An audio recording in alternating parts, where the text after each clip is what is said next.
ভারতে বিজেপি শাসিত রাজ্যগুলিতে বিরোধীদের ওপর হামলা এখন নতুন কিছু নয়।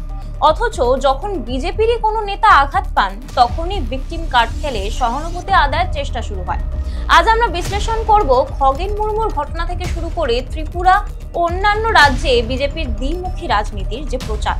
সম্প্রতি বিজেপি সাংসদ খগেন মুর্মু আহত হওয়ার পর গোটা দল একযোগে দাবি তুলেছিল তৃণমূল তাদের ওপর হামলা চালিয়েছে। কেন্দ্রীয় নেতৃত্ব থেকে রাজ্য ইউনিট সবাই একসুরে এই অভিযোগ তুলে রাজনৈতিক মাইলেজ তোলার চেষ্টা করেছিল।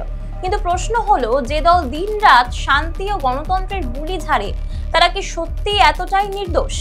ঠিক একই সময়ে বিজেপি শাসিত ত্রিপুরার আগরতলায় তৃণমূলের কার্যালয়ে ভাঙচুর করা হয়েছে। স্থানীয় তৃণমূল নেতারা অভিযোগ তুলেছেন বিজেপি ও তাদের যুব মোর্চার কর্মীরাই এই হামলার পিছনে রয়েছেন। কিন্তু প্রশাসন এই ভূমিকায় একেবারে নীরব।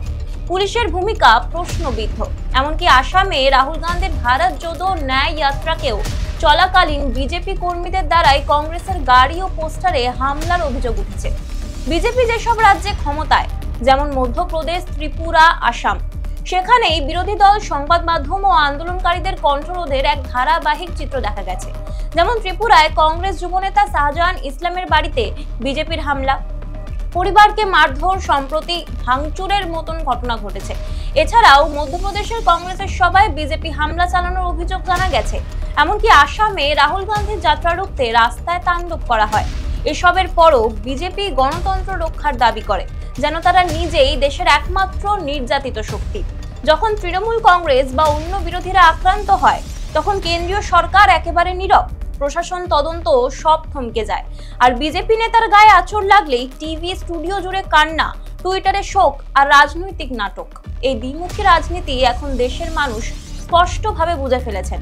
প্রশ্ন একটাই, গণতন্ত্রের ভিকটিম কার্ড খেলা নয়, বিরোধী মতের প্রতি সহনশীলতাই কি আসল শক্তি? পশ্চিমবঙ্গে খগেন মুর্মুর ওপর হামলা হওয়ার পর মাননীয় মুখ্যমন্ত্রী মমতা বন্দ্যোপাধ্যায় তাকে নার্সিং হোমে দেখতে গিয়েছিলেন। এর মাধ্যমে তিনি সারা দেশের কাছে একটি দৃষ্টান্ত প্রতিষ্ঠা করেছেন। কিন্তু তার বিপরীতে কি হলো? বিজেপি দুষ্কৃতীরা ত্রিপুরায় তৃণমূলের কার্যালয়ে ভাঙচুর চালালো। কিন্তু এই বিষয়ে প্রধানমন্ত্রী কেন চুপ? এমনকি তৃণমূলের কার্যালয়ে হামলার পর যখন বাংলার কিছু তৃণমূল নেতা ত্রিপুরায় যান, তাদের বিমানবন্দরেই আটকে দেয় বিজেপির পুলিশ। এটা কেমন ব্যবহার? এটা কেমন দ্বিচারিতা?